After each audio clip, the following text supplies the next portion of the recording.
Folks, what is going on? It's your boy Donnie filling in for Maniac as a conductor. Welcome to Trainwreck tonight, sponsored by Picasso's Pizza. Just to remind you guys, check out our store. Get 10% off with promo code Trainwreck. Everything hats, shirts, hoodies.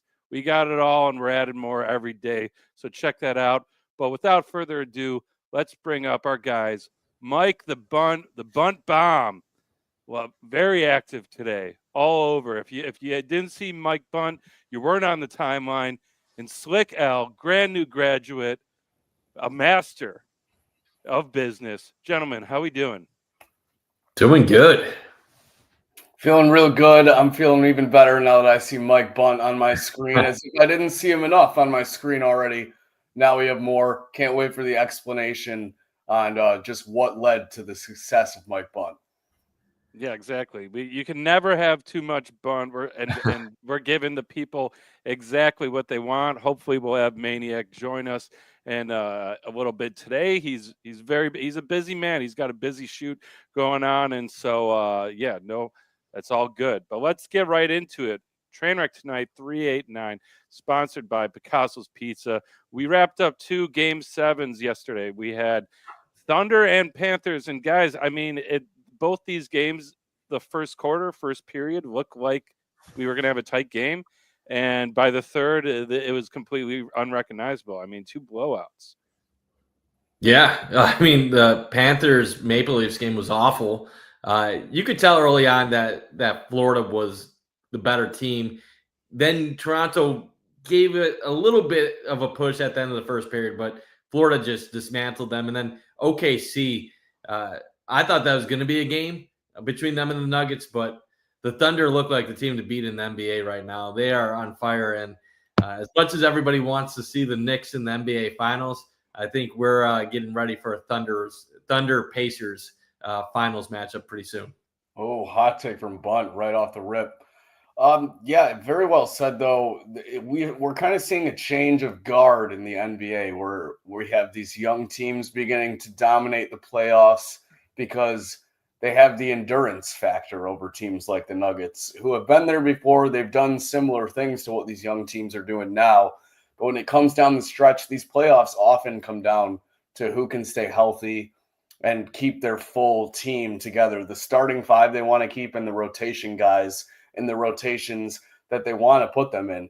And OKC is dominating with that. So many young guys, so many guys hungry and eager, led by SGA, obviously. But that Nuggets team, banged up, guys are getting older. You had Aaron Gordon being your primary source of scoring in that first quarter yesterday, and he has a strained hamstring and can barely even jump off the ground. And then when he can't make a jump shot, what are you going to do? I mean, it's not a good sign right away that arguably the best basketball player in the world in some people's eyes can't even be your primary source of scoring. So right then and there, you knew the Nuggets were doomed. I'm happy for the Thunder. I'm happy for the city of Oklahoma City. It's been a long time since they've had any sports relevance. So for them to be back there in that conference final spot is huge. And then obviously I'm just happy to see the Leafs get dominated. That was awesome. Could have used a Verhaeghe first goal, but happy the Maple Leafs are out. And while we're at it, the Maple Leafs and the statistic, and Mike Bunt's been the hot topic today. Should we just jump right into why Bunt has been the talk of the town? Yeah. I mean, I think if you haven't seen why he's the talk of the town, you've been living under a rock. I mean, you had DraftKings with a shout out, obviously Spittin' Chicklets with a shout out, Game Day Tailgate. Everyone's been clipping that Chicklets clip. And I mean, last time I checked, that tweet was just, the view count was incredible. What are we at right now with that? Let's pull it up. Yeah, let's here. Let's get it. Yeah, let's check. I think it's just under 800,000 now. Yeah, that's just under 800. Oh my God, you're right. Holy hell. That's going to easily break a milli, and that's not even considering, the amount of people that screenshotted the tweet and added to graphic. Right, here we go. I mean, like, what's today been like for you, bud?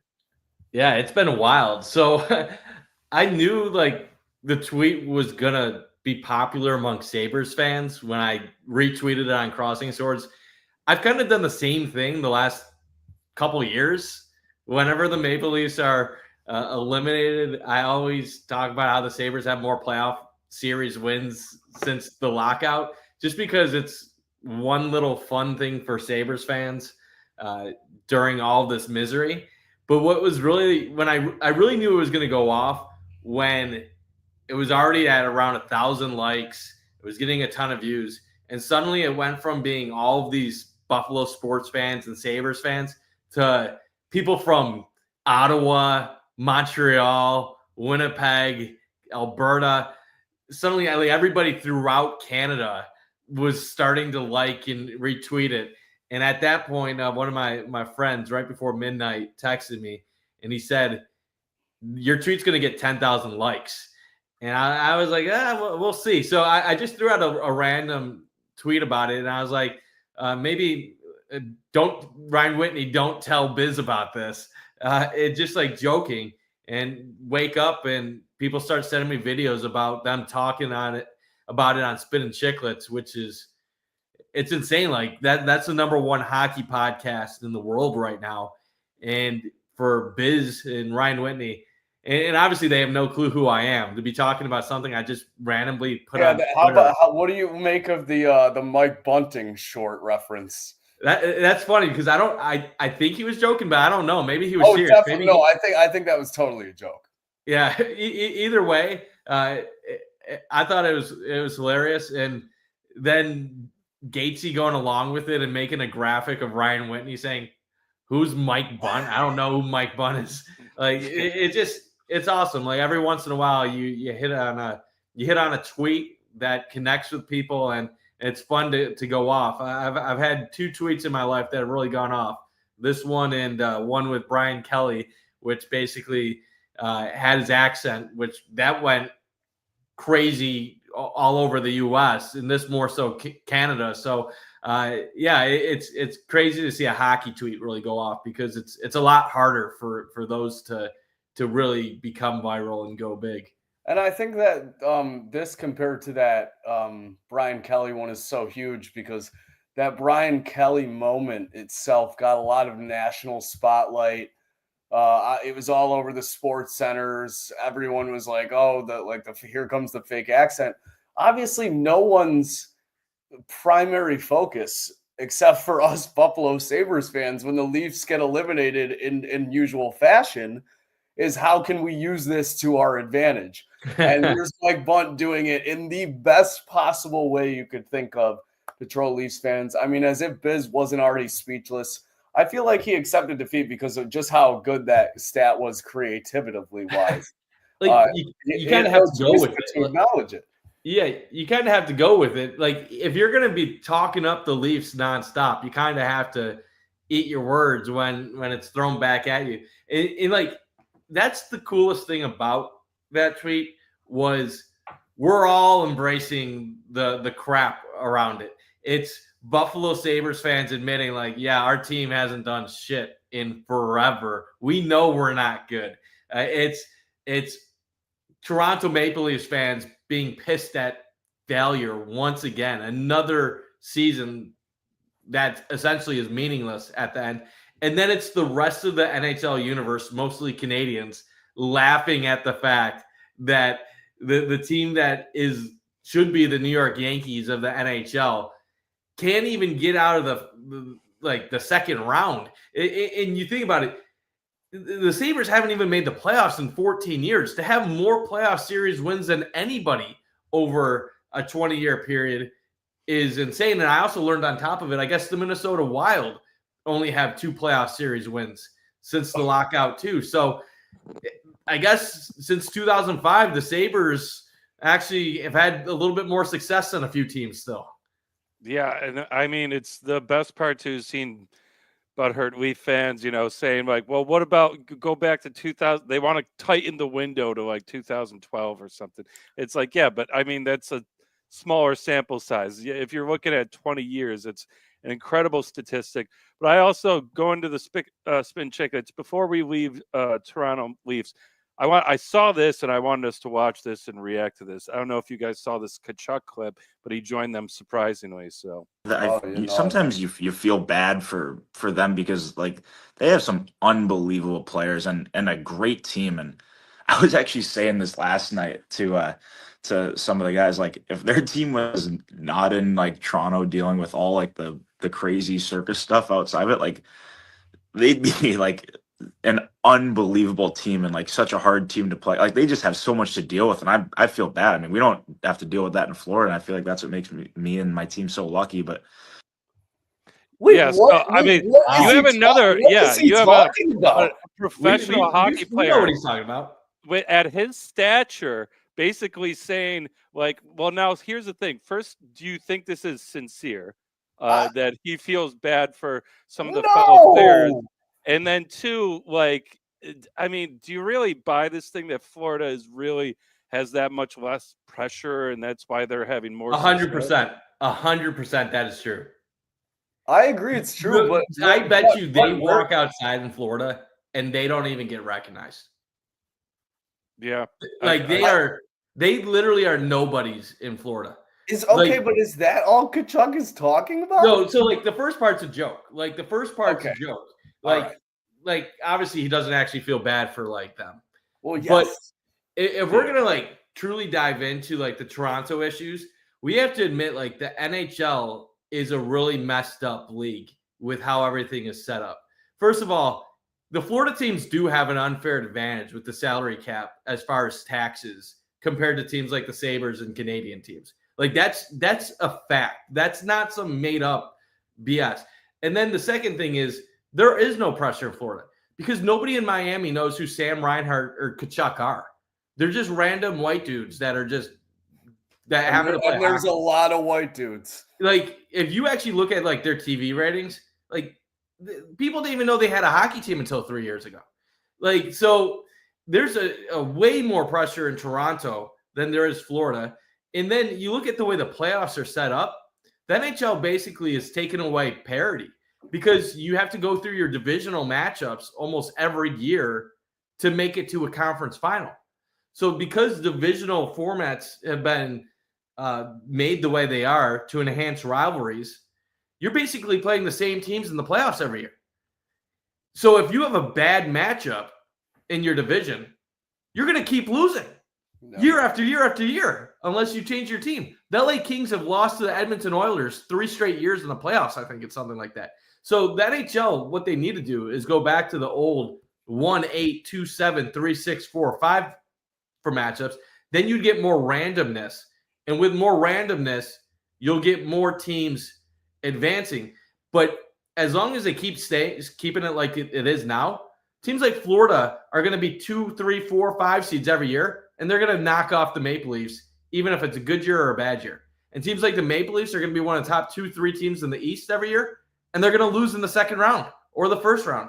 It's an NHL problem, and the league is just so stupid that they're content with letting some of their big markets suck because they think they have a proper playoff format. The whole league is stupid, and it leads to all of this, even if it's fun.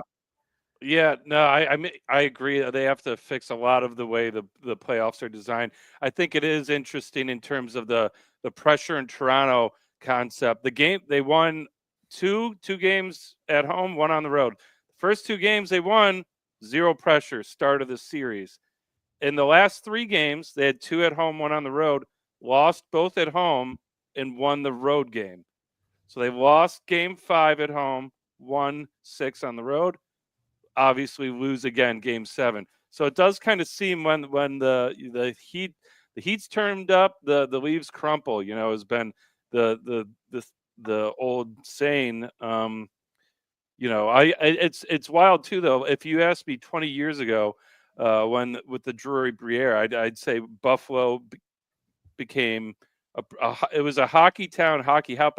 I thought now we don't have as much pressure going on as Toronto, but I would have said too, there's plenty of pressure here. But I mean, we can't use that for our excuse of not getting to the playoffs. But yeah, the NHL has to. I agree. There's too much division. Seeing the same team too many times is kind of. And you want to know something too? The top 4 teams in the NHL this season were all eliminated in the second round. When you have your top 4 teams all eliminated in the second round, maybe there's a case in the NBA right now. So the NHL will say, "Oh, that's a good sign for parity," but it's really not.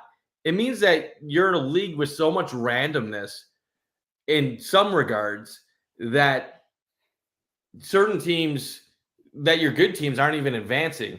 But then even with that randomness, you're getting the same teams advancing deep all the time. It's kind of weird. It contradicts itself in a way. But like you think about it from an NHL perspective, right now the Carolina Hurricanes are facing the Florida Panthers in the Eastern Conference Finals. This is going to be one of the lowest rated Eastern Conference Finals that in the US and I'm sure in Canada that the NHL will have in like the last 20 years. And then the winner of that is either going to play the Dallas Stars or the Edmonton Oilers. McDavid's the only thing that can save the Stanley Cup Finals right now. If it's the Dallas Stars versus the Carolina Hurricanes, who else is going to watch it outside of people in those cities? Like the NHL has problems in salty Sabres fans from like you're looking at with those two teams matched up in the finals. You're looking at every game ending like 2-0, 2-1. 1-0. I mean, those are two boring teams. For being real, it's just the way it is. It's messed up. And then you look at the bottom of the league. How long was Ottawa crap before this year? How long was Montreal kind of crappy? You're talking about Detroit being crappy, the Sabres being crappy. These teams get crappy and they stay crappy for half a decade, 5-6 years. There's no mixing things up. The league is really, in my opinion, kind of a crappy spot. And there's a lot of things they need to fix. In the Toronto thing, I don't know what you do. Because if you're the league and Toronto now is probably going to get rid of Marner, but they have no first-round picks the next 3 years. John Tavares is getting older. They're going to need Austin Matthews and Nylander to carry the Maple Leafs. But if somehow they take a step back in future years, how is that going to benefit the league that your model franchise did nothing when it mattered? And I'm not saying the rig things or favor things for the big markets, but what you're seeing is the NHL doesn't care about what Toronto does, and they don't care what Buffalo does. At the end of the day, when you see Florida and Tampa Bay go to 6 of how many of the recent Stanley Cups in the Eastern Conference, it's not a good thing for the sport of hockey. There's no mixing it to be a good thing for hockey. You can say, people in the South are paying attention. I'd rather have 10 million people watch across U.S. and Canada than a couple, tens of thousands of people in Florida watching hockey. Yeah. I think they have some good things going for them in terms of what they've been doing to expand the league, 4 nations wise and other things like that. But that's definitely a soft spot they got to work on. And it's like, you mentioned Ottawa, and it's like we're still here. They've gotten to that point. We haven't. I think the NHL even knows right now McDavid is going to be their Lord and Savior when it comes down to this stretch. They're just praying he and those Edmonton Oilers can get into that Stanley Cup final and maybe even rub some salt in the wound of the Maple Leafs by being that first team in so long from Canada to capture Lord Stanley Cup. But without further ado, John, shall we move on? Yeah. So I was going to say, in terms of league, that's both, doing great right now, but also marred in controversy. We had WNBA starting this weekend, and I mean, this game was 2-3 days ago. This was Saturday, and there's arguments still happening all day. I mean, we got Angel Reese, Caitlin Clark. You knew they were going to face off against each other to start the season in a fantastic spot. Now, the clip we don't have right now, but for those that didn't see, Angel Reese goes to get a rebound, gives a little shove. Foul wasn't called. Whatever. Caitlin Clark decides not to give her the easy basket. Has a little reach in. There's a stumble, a hard foul. I wouldn't say like a dirty play though. It wasn't really up above the neck or waist really. Angel Reese didn't like that. She's, that's the type of player she is, very emotional, nothing wrong with that. But the whole dialogue around this has already been red hot. and we now have RJ3, Emmanuel Acho, and Ryan Clark pretty much in like a three-way, like the Mexican standoff fight. Have you guys seen this? No, Well, if no. it involves the people you just said, I don't know if I want to see it because Yeah. I have 2 of the 3 muted, I think. So Yes. So, we'll Fill me quickly in. gloss over this then. Um, RJ3 says you can just tell, you know, um, Angel Reese hates Caitlin Clark, and like hates in I think a competitive way. We've seen this. Rob Ray hates Ty Domi. We've seen Sherman and Crabtree in the NFL. We've seen these intense like or Mike Evans and Lattimore, right? Was the guy in the Saints? They fought like Yeah. 4 times. Lucic, We've seen Ryan these. Miller. Yeah, we've seen these types of things. I thought he was just pointing it out. Ryan Clark, who's been accused in the past of overtly racializing issues, and that's by other black commentators as well. Says what he says. This whole and then Emmanuel, he's going to jump in. I'm sure you could guess what he says. He's also racializing the issue, and I think if you're the NBA though, do you want this, or WNBA? Do you want this, considering the investigation that's supposedly happening as well for during the game?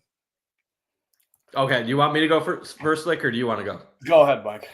So I think everything going on with the WNBA regarding Caitlin Clark and the way other players treat her, I think it's all it's a shit show, and I think it's a joke, and I think it's embarrassing for the league. But I don't think the league really cares because they're getting more attention than they've ever had in their entire history, and they're basically deciding to capitalize off of it rather than to snip it when they can. Here's the thing. Let's be real. The players do hate Caitlin Clark, and they can say whatever they want about her paying her dues or that this league is much more difficult when it's different playing against women than girls. But no, they treat her like crap. There's never been a player that has entered the WNBA that has gotten the amount of attention that Caitlin Clark has had and then has dealt with all the nonsense. There's players going out of their way to follow her and deal with a bunch of crap. And yeah, stuff like that happens in basketball. We see it in the NBA. But the difference is, like, there's prices to pay for in the NBA. The WNBA, it's just all these players that are jealous and upset with her. And then you have the racial aspect of it too, where it's a white girl from Iowa that isn't like really look like somebody that you would expect to be the best player in the league. And I think there's a lot of players that she goes up against and competes against that they don't like it. And it's not even just the racial side, black woman not liking that a white woman is the star of the league. It also has the element of older players jealous of a younger player that is getting opportunities and financial opportunities that they didn't get during that time. Massive sponsor deals, way more than any other player. And then you add on top of it, was the league growing prior to Caitlin Clark? Yes, it was. It was getting bigger, but it was going up slowly. Maybe it was just starting to go up a little bit more. So it was riding some nice momentum, and they could see it getting better. And then Caitlin Clark comes in, and it goes like straight up, exponentially increases. They want to say, well, we were already moving in the right direction. Yeah, you were moving in the right direction. You weren't moving in that direction, though. You were moving slowly. She changed everything, and they don't want to give her any credit for it. And I think she's handled herself amazingly and gracefully while dealing with a lot of unnecessary hatred and crap from other people. And I've watched enough of the games. I've seen enough. It's even commentators on TV and people that report on the WNBA. They try to validate it. And I think it's just embarrassing look for the league, even when they keep her off Team USA because they want her to earn it. Yet there was college women players that used to make Team USA that didn't have to earn it. So it's like they're trying to talk like they're a legitimate league that is like the NBA. But if your actions don't match your words, then your words literally have no meaning. Basically, they say things, but what they say isn't how they actually have been throughout history. And I guess the last thing I have about it is this just seems like another WNBA issue where they just want the spotlight because it gets them more time on ESPN. It's the same as when you have WNBA players talking about wanting to get paid the same percentage that NBA players get paid, not realizing that the WNBA doesn't make even a fraction of the amount of money that the NBA makes. It's just for headlines. It's ridiculousness, and I some of these might have valid conversations to it, but too many of the women in the league just will refuse to address it and talk about it logically and rationally. Yeah, and sorry, Slick, go ahead. Go ahead. I think Bunt said a lot of things very well. This comes down to jealousy, and it's a shame because the league, like Bunt said, on the slight up was you started to see these girls balling out in college. Everyone's eyes were a little bit more glued in on the female product of basketball. It was a great thing to see. Caitlin Clark, obviously, the most people watch the women's NCAA tournament in forever since these two squared off in that tournament. And then Caitlin Clark gets to the league. People are so thankful on the surface for what she's going to bring to the league.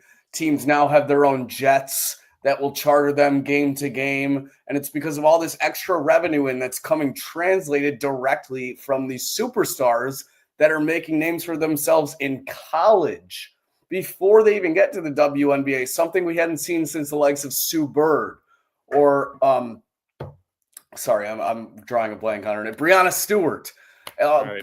both conveniently UConn grads as well, and now we have Paige Beckers coming into the league. So things are only going to keep going up, and then players are holding a grudge against her for getting all this spotlight, and it's like you would not be flying on this jet with your entire team courtesy of the league if it might not have been for some of these younger girls, specifically Caitlin Clark, who just happens to be like the best white female player in quite some time. It is just baffling that there, like, the appreciation, whether it's there or not, you can tell it's more than just a competitor's edge sometimes on the floor with the attitude you hear in the media scrums.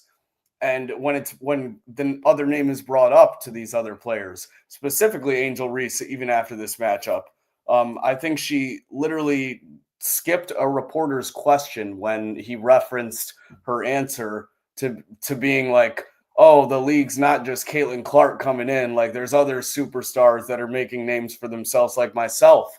He like followed up and asked her about that same comment from the same question last year, and she just said, next question.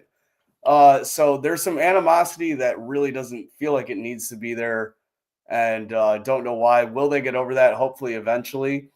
I don't think it's bad for the WNBA yet. It's kind of like an NWA thing, like any publicity is good publicity, but we'll see how long that can last. And I think like Caitlin's going to be around a while. These girls are just going to have to accept it. But Don, where were you taking that? Well, I mean, everything you said, it's interesting. That's what, Charles Barkley and Shaq and a lot of respected NBA players that, regardless of race, those are some of the most respected black players in the league, were saying the same thing. You guys are saying, why are other players being so mean? I think the one positive, I watched that game in the press conference afterwards where a teammate that was standing up for Clark, like, didn't know she ended up getting a tech, and Caitlin was like, I'll pay half your fine. And so at least her teammates love her. That's kind of what I think it all boils down to. Same with Angel Reese. I'm sure her teammates absolutely love her and the way she plays. Going to I think the commentary around it, though, it's getting to a point where we're one game in and it's already like gone toxic. I mean, you have Ryan Clark talking about RJ3's wife and being white and how that's, an issue when it comes to his opinion. And if you're Ryan Clark, this is a guy that kind of went on like a bit of a defensive apology tour post NFL MVP race. Yeah, About for a similar basically reason. saying I'm not, and again, this was other black commentators saying you're race baiting with a lot of your takes. He had to go say, I'm not doing that. Here's why, XYZ. And now to start off the WNBA season with this, I just don't think, whether it's a good look or bad luck, I don't think if your goal is to dispel this reputation, I don't think you're accomplishing that goal very well. Sorry. What was the question? Didn't mean to interrupt you. You can finish. I'm sorry. No, I was about to move on. The last thing I'll say is the tough thing about race is people don't feel comfortable being honest when things involve race. They either want to use it to sensationalize things and talk things into a bigger story than what it truly is, or they want to diminish it and act like it's not a factor at all in things. And what we're kind of dealing with the media now and with sports is we obviously know our nation has a horrible history with race relations. So we have one aspect of culture that is very cautious when talking about things, and they want to basically be on the right side and make sure that they address that this is something that is happening, that this is real. And what that leads to is sometimes overcompensating. And then you have another side that wants to pretend that it's not a reality, that it doesn't exist. And what's happening in the media and stuff like this situation, same thing with Lamar Jackson, Josh Allen MVP, is people are not willing to be honest with each other. When it comes to the sport of basketball, and this is a touchy topic for some, I'll just be honest with it. A lot of people know that it is turned into a mostly black-dominated sport in recent decades. Not to say that there's not a ton of great white players, not to say there's not a great That's not a controversial players statement in Europe, there's great players in Asia, there's great players of all ethnicities playing basketball, but it's become a primarily black-dominated sport. The reason being is that it's a game of length, athleticism, size, speed, and a lot of those attributes. The women's game is a little bit different than the men's game. You don't have the same size. You don't have the same speed. And when you're talking about the game, that equals things out. And what we're seeing right now, I think, in the WNBA is that there's a lot of players that feel a certain way, and that there is just an aspect of not respecting Caitlin Clark and basically wanting to, I don't know what the right word would be, Slick. I'm going to try to put you up here if I can. But it's one of those things where it's like they're trying to teach a lesson to her. And whether that be from certain players that don't respect her, whether that be different skin color or players that are older, but it's an issue. And just because some people don't want to acknowledge it doesn't mean that it's not real and doesn't exist. And unfortunately, I think that is a true issue that is going on with the WNBA right now. Yeah, and I mean it's going to be an ongoing issue. So it's a conversation, although uncomfortable, we can't really stray from. But I'm going to segue us into our next topic. I think this is a great intro to bring our guy up. Development in your announcing game. A lot of people are saying you're peaking right now. You're peaking right now in the booth and on the side there. Just about to retire, so that's the perfect time to peak, right? Peak and walk out. A lot of people are saying you're peaking. I don't know what that means, but don't get too comfortable with it because it's almost over. And with that, we bring up our guy who's gotten multiple scoops last week. At least 2 scoop, Mr. 2 Scoop Waffle Cone. Maniac, hopping in. How we doing, bud? Thanks for having me, guys. Make sure to hold the sprinkles on those 2 scoops. But yeah, I was shocked. Saturday night, I'm at a wedding. I'm drinking my 7th Labatt of the night responsibly, having a great time. And I see people bring up a clip from a John Scott podcast where Rob Ray says he mentions that Rob Ray may be retiring. He may be joining the John Scott podcast. I couldn't believe how many people were saying that was the first they had heard of it. Folks, we had this clip back in early March. Rob Ray talking at the TSE signing. Truthfully, why I didn't make a bigger deal of it when it happened was I wanted to give Rob Ray, the vehicle, the opportunity to announce his retirement. This is a guy with almost 3 full decades of service to the blue and gold, to the swords. This is a guy with his number in the rafters. I thought that he should have the opportunity to kind of announce that retirement. But again, you have people jumping in the sphere. Has anyone heard this? Yes, it was pretty cool to have that exclusive. It definitely makes you feel good. I mean, it's great to have some crossing swords momentum when clearly there's no Sabres to talk about during the playoffs. Well, I mean, between that and the bunt bomb, I mean, crossing swords, yeah. You guys have been hot in the off season. Who would have thunk it? But yeah, I thought it was wild because I remember seeing that clip, adding it to like a weekend vlog or something. And I was kind of surprised that, maybe it didn't get as much attention. Maybe we didn't have a big catchy headline, but I think, like you said, we wanted to use some grace with that announcement. So yeah, I think it shows more than ever why, like, when you do have a clip like this, you have to repost it. You have to like point to it 10 different times because people clearly will just gloss over the time. And again, maybe we should have wrote all in caps, is Rob Ray retiring to draw more? We wanted to act in a respectful way to Razor, and I think he's owed that from the organization. And sadly, I hope this isn't the end of his run because it would have been nice to get Razor back to the playoffs, to get him a little ferocity. You can feel, especially these last couple of years, that this team has kind of taken a toll on his love of the Sabres and the game. I mean, I'm sorry, I don't think I'm outlandish to say that, but I look back at for example, the Lyubushkin, shorthanded overtime goal when he makes that grunt, that loud noise. I mean, that was a man who was filled with passion. Oh, yeah, like that was great. That was outstanding. So, I love that unbridled enthusiasm, that passion. And again, I would never, step on Rob Ray's toes as far as announcing. But yeah, shocking to hear that, Razor, after, a guy who has been with the Sabres essentially, I mean, you're talking Adelphia, et cetera. Like those days, he was donning them for the blue and gold, the black, white, and red, all of them. And yeah, unfortunately, it seems like maybe his days in the whether it's the broadcast booth or between the benches could be numbered. Yeah, well, we'll look forward to the Rob Ray night happening at home next year, I'm sure, if this is all true. But we've talked plenty of hockey. Let's talk Bills. We had the schedule come out. We had our second scoop of the weekend by Maniac with this clip. This is from our buddy, I'll give him a shout-out, Maniac from Trainwreck Sports. Yep. I'm gonna believe Maniac here because he's a good guy. He said he is saying Buffalo will host the team from Tampa Week 11 non-prime time. Okay. Because Maniac is a good guy. What a show! I can't even describe how much there is to break down in just that 14-second clip. So first off, the nice guy is so fucking funny because it's like, if it ends up being wrong, am I like an evil piece of shit? I think it was I think he was defending you. Like, if this is wrong, so you're saying no matter what, even if it's wrong, he's a nice guy. Like, pat on the head. He's a good boy. He tried hard. He tried.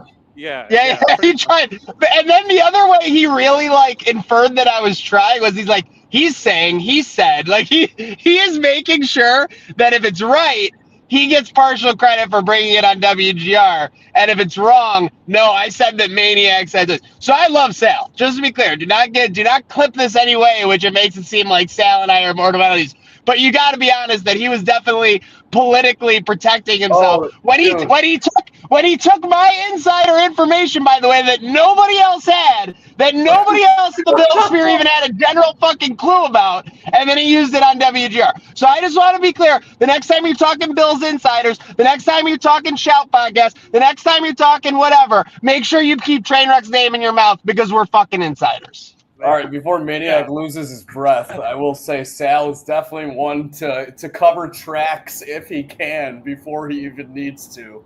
And he certainly did in this case. Don, what we got? I was just going to say, I mean, at least, we just got off the Rob Ray retire. No shout out. At least you got a solid shout out, Maniac, here. And, anytime you get to get the scoop and be right, like I said, you're now double scoop Maniac. Might have to change the Twitter handle. We'll see. But the question is, Maniac a Bills insider? I mean, no. The answer is no. In the eye of the general sphere, no. Everyone thinks I'm just a loser. Everyone thinks I'm just running around. Even though I continue to bring stories to the forefront, even though I continue to bring stories to where you need them to be, I'll keep working thanklessly, and you keep enjoying my hard work. That sounded Oh. like the intro to like a diss track that was about to start. Yeah, Like, bro, that's like drop he's the talking beat. about Chief Keef ain't no hitter, Chief Keef ain't this, Chief Keef ain't that. Drop Shut the the beat. fuck up. But yeah, so I mean, after all that, let's have a brief convo on Bill's schedule. I released a video. Maniac released a video as well. Bunt, I haven't seen your words. I know you're probably going to talk about this on Pay the Bills again, but let's give you the floor for this one. Don't forget that AI released a video too. Don't forget that. Oh yeah, right. I mean, it's a schedule. I was hoping for Christmas or Thanksgiving night. I mean, after Mike North was on the pod with Sal and Matt Beauvais, I was expecting something bigger than what they got. I mean, it's cool, I guess, but I've become accustomed to this. They're gonna get a bunch of prime time. So 4 out of the first 6 is all right. But and Mike North is always talking about how the 425 games are just as good as a primetime game because the whole nation is watching you. Well, if the 425s are just as good as a primetime, then why did you give Detroit, Dallas, and Kansas City Christmas and Thanksgiving? Obviously, you didn't think the Bills were good enough to be one of those two. So I don't care personally, but I could understand if some fans think it's a little kind of a sign of disrespect that the Bills didn't get one of those marquee holiday games. Philadelphia got Black Friday. Detroit got 2. Kansas City gets 2. The Bills really didn't get anything exciting or sexy on the schedule. They just got their normal, let's load up the primetime games early in the year and then give them 425 games late in the season. So in December, November, when it's cold out, we'll just be extra cold. And then we'll have our Bills Mafia takeovers in Pittsburgh and Cleveland when it's 25 degrees there instead of October or September when we could actually have a good time. Yeah, well, how do you feel about? There's been a lot of, especially some Bills haters, and even some just people saying our schedule, even though we're playing some rough teams, is one of the easiest schedules in the league. And I mean, we do have Baltimore, Cincy, Kansas City, and Philly all at home. I mean, what do we make of that?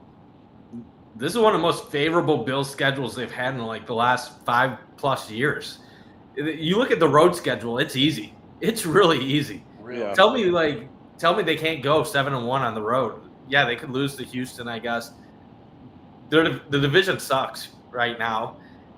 Yeah, Patriots are getting better. Miami's not complete trash, but the Bills could go 6-0 in the division if they really want to or have a chance to do that. And then your 4 toughest games are all home. If they beat the Ravens in the season opener, they could start 7-0. You're on the race to try to get a 1 seed. This is what the Bills haven't had. They haven't had one of those 7-0, 8-0 type starts to the season. Every single year, they get off to like a 4-2 or a 5-2 start. They finally get in that 1 seed conversation and they lose a game that you can't believe they lost. That last year, the Rams. Years before, there was Minnesota, and then they inevitably match up with KC at some point in the playoffs, and that's it. I think this is the year where you look at the schedule, get that 1 seed. Now or never. You get it. You have the 10th easiest schedule based on strength of winning percentage from teams last year. Take advantage of it, and you got to try to go at least 2-2 against Philly, Cincy, Baltimore, and Kansas City at home. Yeah, Slick, what do we think? Is this the year for the 1 seed? I think it is. If you break down the schedule, like Bunt said, in terms of away games, obviously we know the Bills went undefeated at home last year. All your big 4 that you just listed off at home, obviously in our favor, haven't had a problem against Kansas City at home in the regular season. And then those other teams, more handleable, I would think. Obviously, the Super Bowl champion's going to be something. But then when you look at that, Week 17, is that going to matter too much down the stretch? Are we going to be playing all our – is Philly going to be playing their starters? I think this is the schedule, though. This is the year you really got to make a shot at the 1 seed. And it really all comes down to that Week 1 game, as Bunt kind of touched on in Baltimore. If you win that game and you can come out of the reins 7-0, you're in very good standing, not only in the division, in the AFC, across the whole league. we've obviously the season has ended the past few times on the same note. Struggling to get that 1 seed is what comes to bite you in the ass, as well as not being able to get pressure on Patrick Mahomes. If we can get the home field advantage against him, that's a hell of a start. And go ahead. Sorry, I thought you were done there. And there's another thing that needs to be discussed that nobody talks about when it comes to playoff seeding, playoff matchups. How many times have the Bills played Kansas? The Bills have now played Kansas City twice in the AFC Championship, where the teams Kansas City played before playing Buffalo were Cleveland in 2020 and then Houston this year. The Bills every year have to go through this murderer's row of, if they want to get to a Super Bowl, they have to beat Baltimore and then they have to beat Kansas City just to get there. Or it's you have to beat Kansas City or you have to beat Cincinnati just to get to the AFC Championship. And you're putting everything out there. You have to show your hand to beat those teams. Well, teams like Kansas City, let's be real, they're playing regular season football against Houston. They don't need to bring their A+ game to get past Houston. They're bringing their B game, and they're still winning. And it might be ugly, and then people are like, "Oh, Kansas City didn't look too good. They looked a little sloppy." Well, because they're saving shit for the Bills. And every time the Bills play Kansas City, how many times are we saying, "God, we've never seen them do that"? Where did that come from? Because they're able to manage things, and that's the thing. The Bills are front runners. They kill teams, and they're used to playing ahead. But they struggle in these close games. Kansas City has gotten so accustomed to winning these close games that it actually favors them in these tight situations. What the Bills need the 1 seed for isn't home field advantage. The Bills can beat any team in any place in the world. You want the 1 seed, so when Kansas City is in the divisional round, they're playing Baltimore, and you know one of them is going to knock each other out, and then you're going to have the advantage of hopefully having an easier matchup and hosting that team. It'd be awfully nice to be in the AFC Championship at home and knowing Kansas City just got knocked out and that you don't need to beat Mahomes. Because I don't care if the Chiefs go 9-8 or 17-0, I'm still going to feel like they're going to beat the Bills in a playoff matchup regardless of how bad they look in the regular season. Right. Maniac, you got any last words before we move on from Bill's schedule? No, I agree with what Bud said. My only take that hasn't been mentioned yet is basically I just think it's a little early to start saying easy schedule, etc. I know you can start doing it right now based on last year and where the teams are. But last year, we were looking at the schedule and we're like, San Fran coming in for, a Sunday night game in December. That's going to be like a tough one. The Bills were underdogs in that game when that game came out on the schedule. They ended up being 10-point favorites by the time the game happened. I know that we were a little bit more nervous about the Jacksonville primetime game last year. That ended up being a blowout. So I think there's going to be a little bit of a reversion to the mean where some of these teams that we don't expect to be good are going to be a little bit better. It would not surprise me if Carolina is a team that improves this year, and that's not necessarily an easy matchup, even for the Bills coming out of the bye. That's going to be a game, by the way, that's in between the bye and the Kansas City game. So that Carolina road game is definitely going to be a look-ahead spot. But that's the only point I bring up, is that I think that the schedule could be a little bit tougher than Bills fans are anticipating. Yeah. If you saw my schedule picks, I think the NFC South is kind of a bit of a sleeper with teams like the Buccaneers and the Falcons, who are young, greatly improved, and seem like they're giving over the reins. Yeah, to Penix fully. Not a given. But we talked about it, I remember, on Trainwreck tonight, right after the Super Bowl, about how incredible, for if you were a Philly fan, their playoff road was. 1 seed, Lions get knocked off, and like Bun said, then you play the Commanders, who were a great team, but young, really didn't have as much experience, and you play them at home, and it was just an onslaught. So I think I agree. This is if you're going to get the 1 seed, this is a year, save something for the playoffs, but don't fuck around and focus on staying healthy as much as we can control it. But talking championships, talking Buffalo championships, we got the Bandits, the Banditos, heading back to Buffalo this weekend. Saturday game. yeah, just a heartbreaker yesterday. It looked like we were going to squeak one out in a late goal by the Rush, puts them ahead. So Maniac, we got the party in the plaza.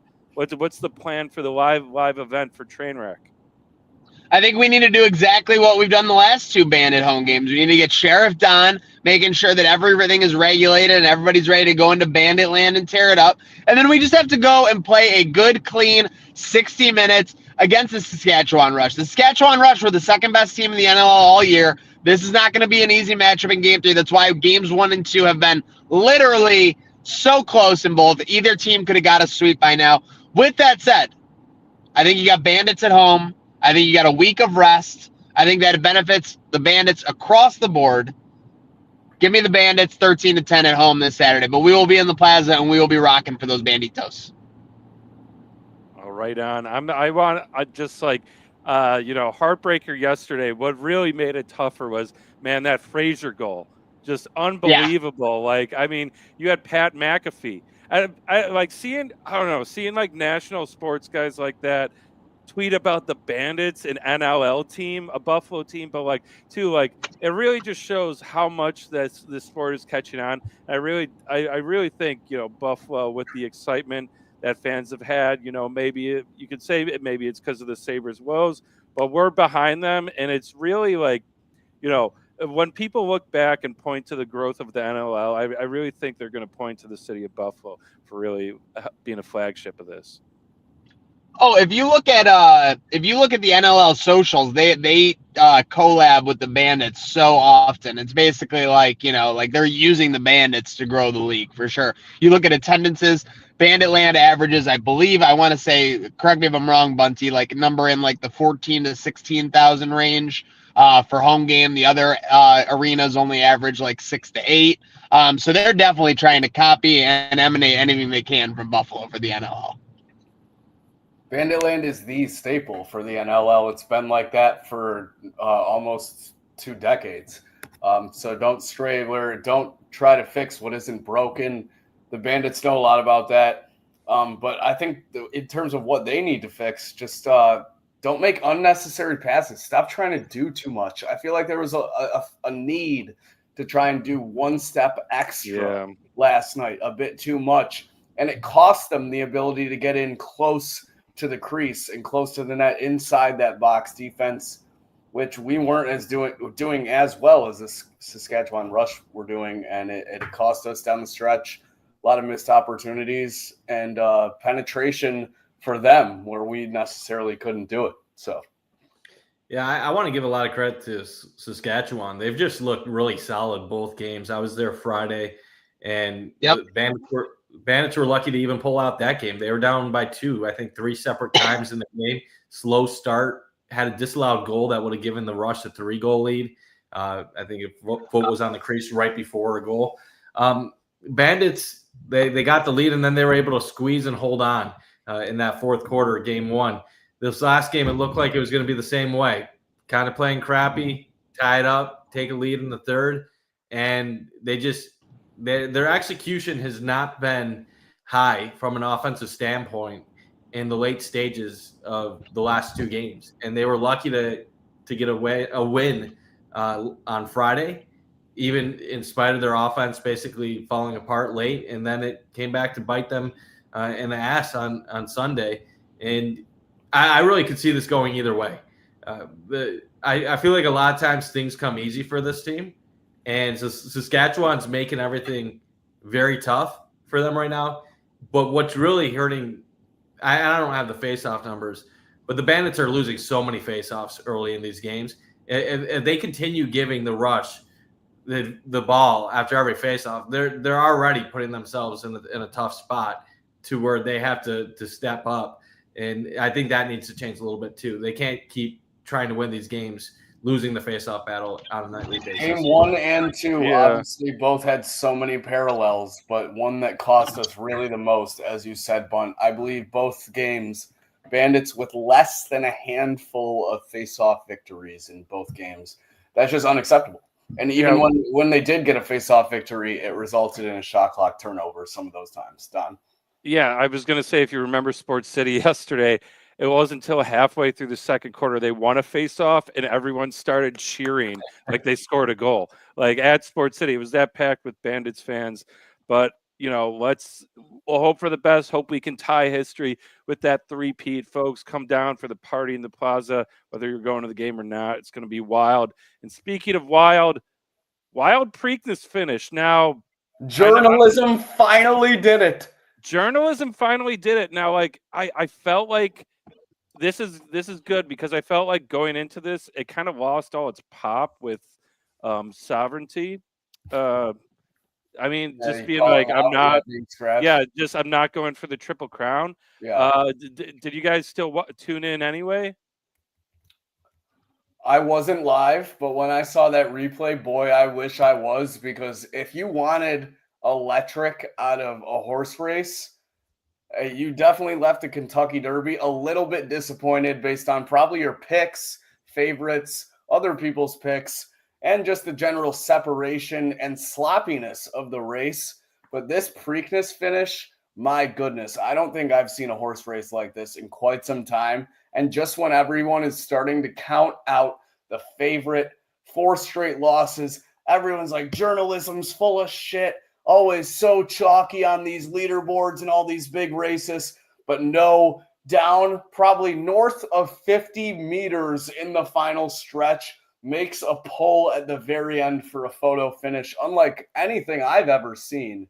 And definitely one for the books out there in Baltimore. I don't know if you saw it, Bunt, you Maniac, but a Maniac, I know you were doubting journalism the night of the Derby, but here he gets it done. Not gonna lie, when I heard what journalism did, my first thought was it had to be fake news, but electric finish from him, and love to see journalism prevail in the end. As the only person here that actually was a journalism grad, it's nice to see a good day for journalism. But I will say when I see what happened with sovereignty and journalism being like names of horses, this is a very 2025 thing right now. But it's the Preakness kind of reminds me of what is bad with sports right now, like going into it. And I'm gonna save you a long spiel, but decisions getting everything being about money and analytics and load management is turning sports into way too much of a math equation than it is like the fun and love of games. And I get it. You have to take care of horses. They're animals. You got to treat them right. Trainers are going to do what they need to do. This is all about how much money they can make off of their horses. And back in the day, being a Triple Crown winner is how you could potentially make fortunes. It doesn't pay off that way anymore. And when sports become all about the money or all about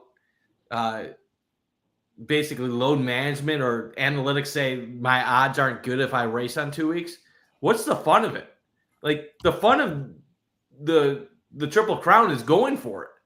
And if you can't even get to the second race, and they're saying this is going to be the norm going forward, probably, or at least more of a norm, I think horse racing has some things they need to talk about, whether that be either separating races more or coming up with higher rewards for staying in these races, because it's not a good thing for the Preakness if this becomes a norm where the Kentucky Derby winner just skips.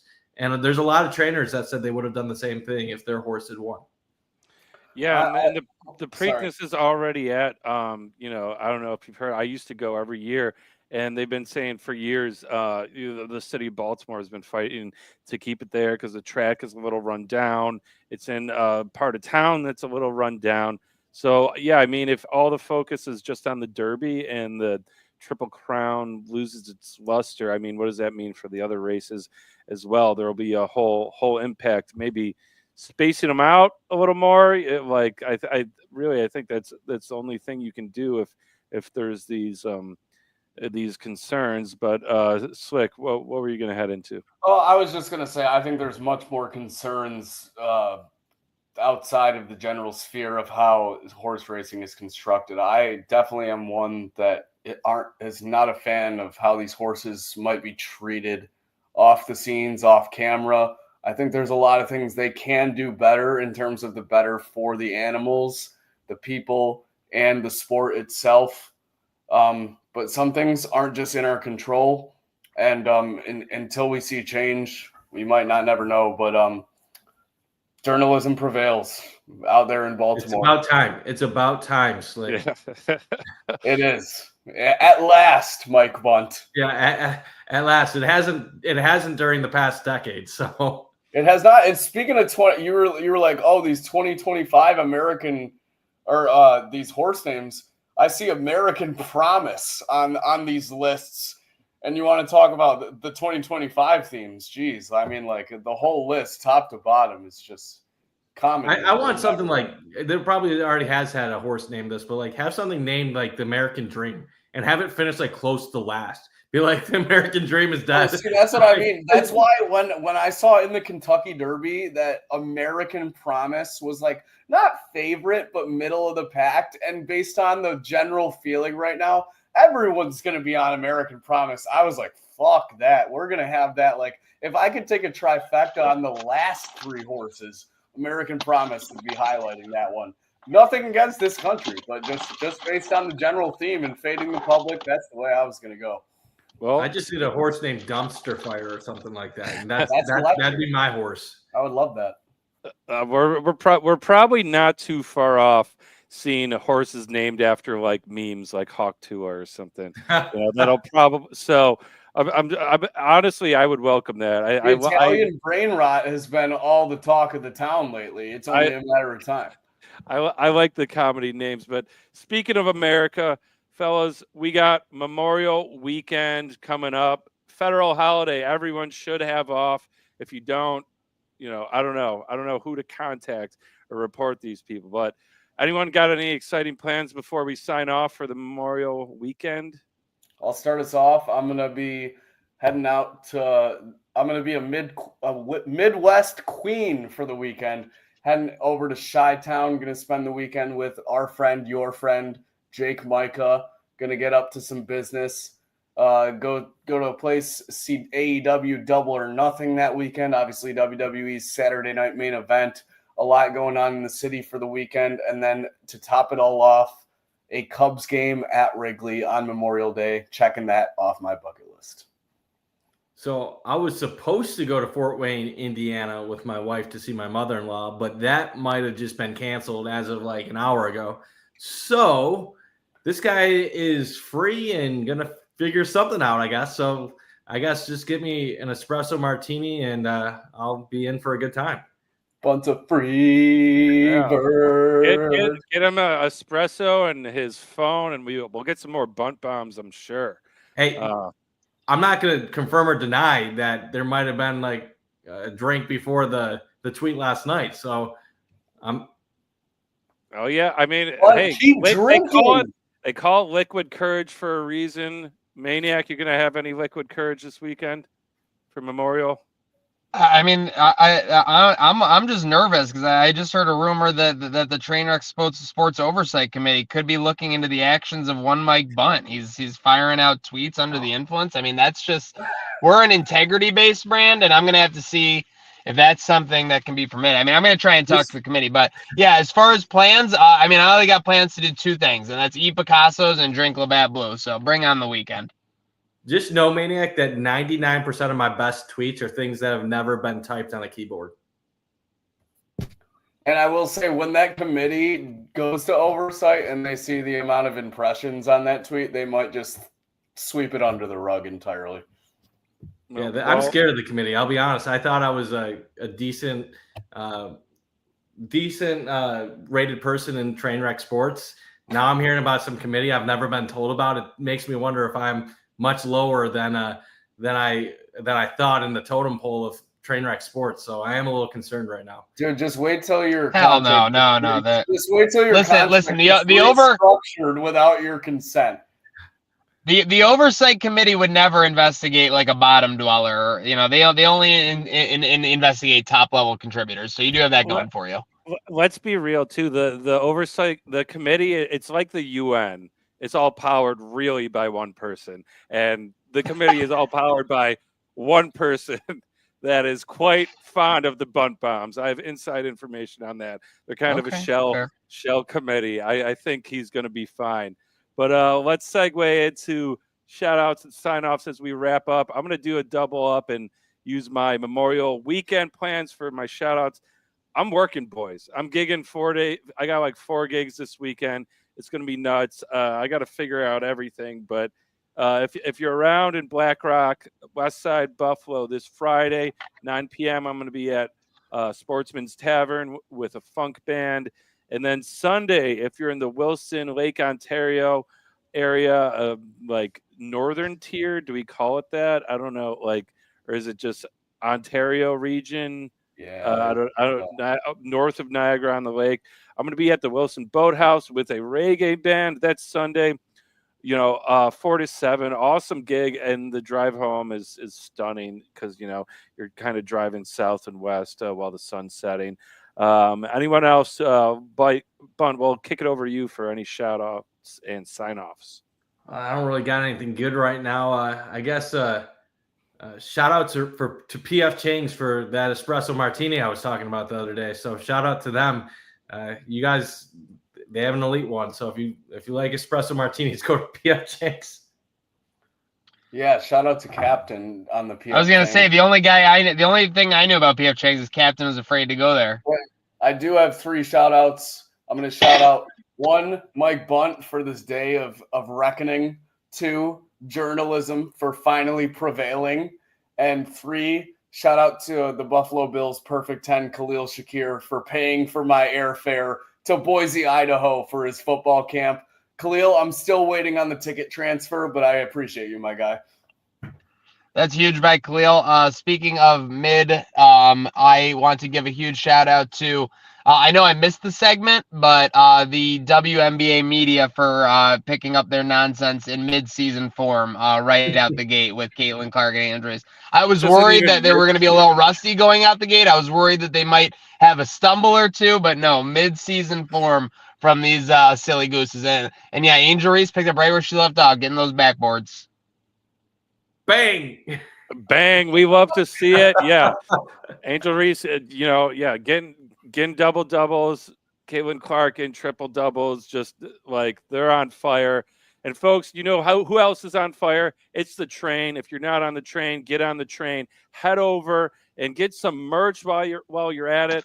Use the code Trainwreck to save 10% on anything at all, anything we got for sale. We're going to get some more stuff up there. Maybe we'll get maybe we'll start selling ice cream called 2 Scoop, Maniac's 2 Scoop with how much he's scooping over here. But shout out to Picasso's, our sponsor for this episode, every sponsor of Trainwreck, right?